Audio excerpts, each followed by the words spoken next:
Perhaps the most challenging thing that a person can face is the decision to immigrate. Leaving the homeland, the moments of saying goodbye to parents in haste, leaving behind all of the memories, being okay with not being able to take with you all of the things that bond you to the soul of the motherland. This is the goodbye moment for my home and my family, as the fear of unknown immigrant future and the fear from the bloody war knock at our door come and go every day, one after the other. As I quiet one fear down, the other fear comes rushing.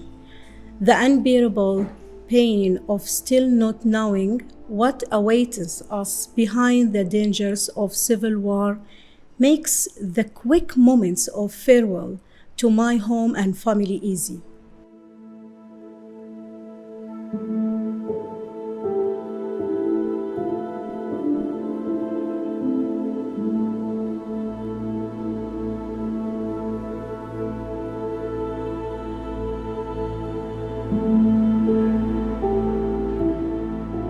In 2014, Libya was entering its third year of the February Revolution, the revolution that toppled Gaddafi, the tyrant who had ruled Libya for 42 years.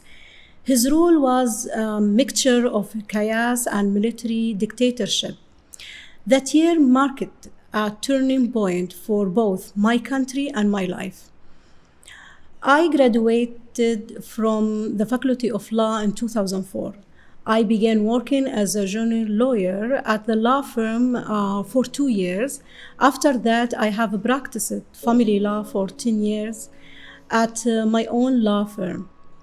In 2007, I got married and I had a family. My son was born in 2008 and my daughter in 2010. At the beginning of 2014, we received approval for the resident visa for Canada, as my husband received a study permit.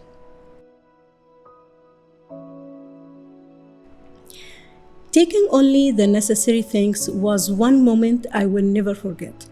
I looked at my home and everything that connected me to my house, my childhood, and my life. I couldn't decide what was essential and what was not. I looked around my home at my things and said, I promise that I will return soon and that my travel to Canada is only a temporary matter. Then it was possible to take only a few things.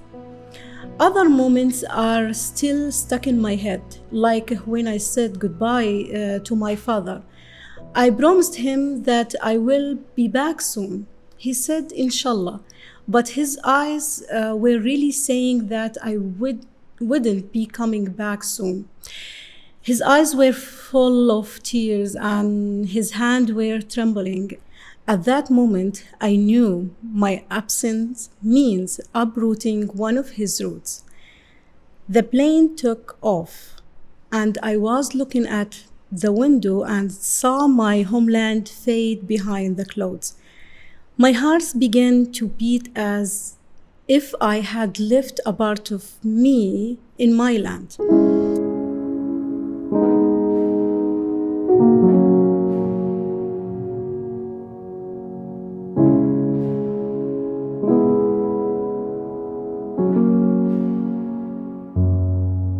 As I left the airport and set off to the streets of Toronto, I was filled with unease and anticipations. Everything was different in Toronto. The weather, the people, the street designs. This difference scared me. So I closed my eyes. This was the first feeling of difference. Although I travel a lot and loved the travel and got to know new places and countries, my journey to Canada was devoid of the pleasure of explorations. My desire for a sense of belonging starting on the first day, as I started losing my confidence day by day. I wanted to explore the city by myself. I got on the bus. The bus driver asked me a question I didn't understand. Then he pointed with his hand, telling me to get out of the bus. So I did.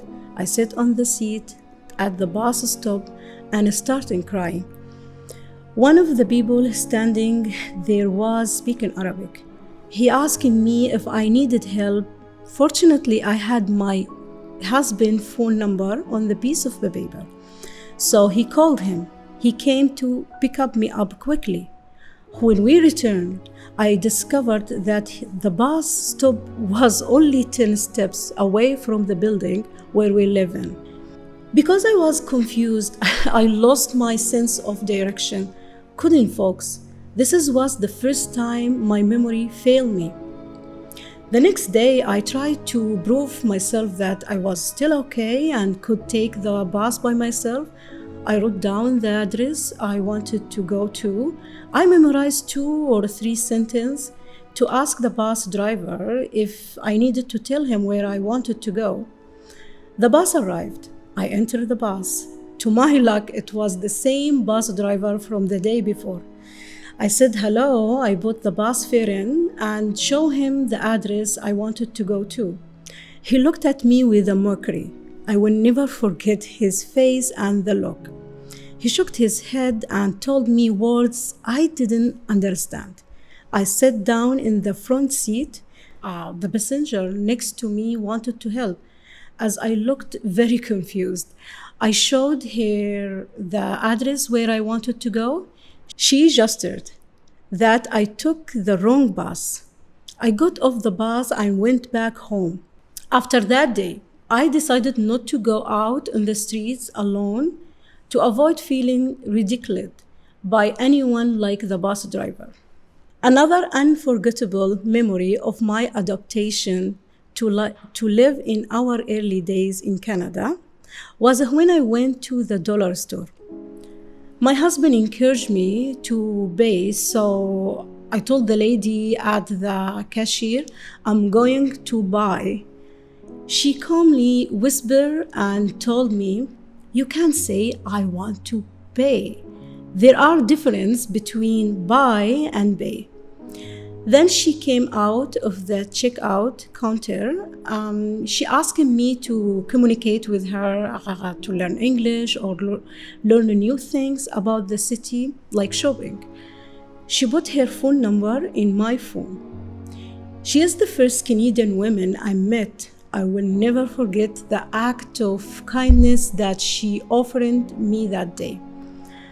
Another unforgettable memory of my settlement journey was when I started looking for a job in the legal field. After all, I found an employment agency where the employee spoke Arabic. I took my Libyan certificates to show him some of my professional achievements. I asked him what I needed to do to practice my career again. He looked at me and said, it's impossible to become a lawyer. All immigrants practicing the legal profession in their countries change their career when they settle in Canada, he said. I advise you to study the field of computer or secretarial work, which is more demand in the Canadian labor market. His advice was a turning point for me. Until then, I thought that language was the only obstacle, and that return to legal field would be easy when I passed the language stage. I returned to my home with 1,000 questions in my head. Should I forget that I was a lawyer and really started looking for a field that would help me live here? Or should I go back to my country and continue to work as a lawyer? As I looked in my papers and certificate, as I thought that this was not fair, I also didn't have clarity for my next step. After hours of confusion, I decided to hide all of my accomplishments, all my papers. I wanted to forget all of the history of my professional success, put all of these out of my sight so that I wouldn't remember being a lawyer, because I wanted to adopt to the fact that I needed a new path here in Canada. The next day, I returned to the recruitment consultant. I was ready for a new career. I asked him about the most suitable job for me. Now he answered me with sarcasm. With your level of English, he said, I think that your best option is the fast food. And he brought a list of job vacancy. I agreed. I started to work and study English.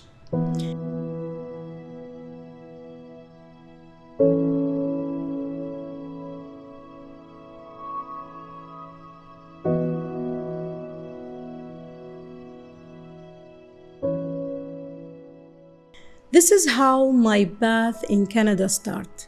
It has been a process of learning from scratch everything every day, such as how do I ride the bus, how do I converse with my co-workers, how do I talk to the passengers on the bus. I also discovered that there are many subtle nuances in everyday English, who I am talking to, what is the context, how would I even introduce myself depending on where I am. Everything matters.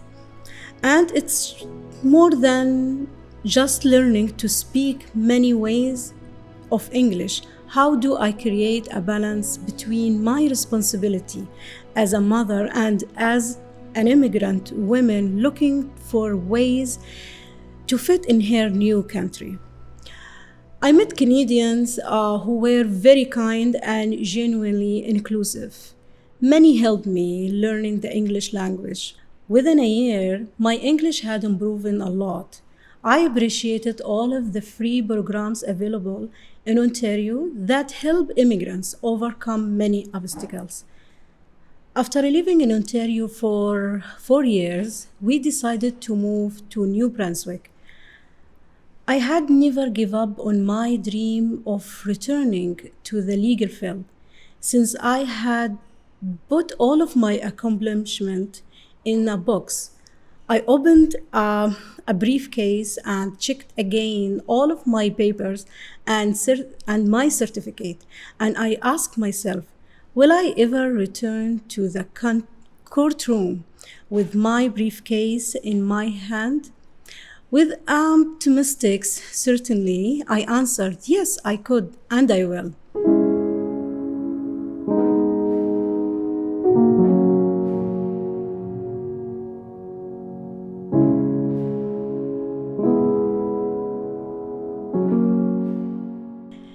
In 2018, we settled in Fredericton, the capital of New Brunswick. We were hosted by Miss Kathy Berry and her husband. A Canadian friend of mine from London, Ontario, connected us. The Berries welcoming us at their home instead of us staying at the hotel. During the first days, they took us around town to get to know the city, and since then, they became family for us. We celebrated our holidays and sharing many traditions, such as Eid, Christmas, and Easter. We went camping together. As we settled in Fredericton and made some wonderful friends, I kept my dream in the back of my head to practice Allah. I started researching again about how to begin studying law here and evaluate my credential from Libya. I met a friend here, originally from Colombia, who had similar experience. She was in the process of taking some exam to get her credential recognized. At that time, I could see her dream turn into fact with her hard work. She gave me the motivation I needed to believe that I can also do it. I knocked on many doors to find what I need to do to get my credential recognized. I was told that I needed a higher score in the English language exam before considering any procedure. Also, the evaluation agency told me that they need the original diplomas mailed to them from my university and employer in Libya. I tried to tell them that this is not possible. At that time, my city was under chaos of the civil war. The educational institutions were destroyed, and they were not actively working. I contacted the Canadian Evaluation Agency again and explained the situation.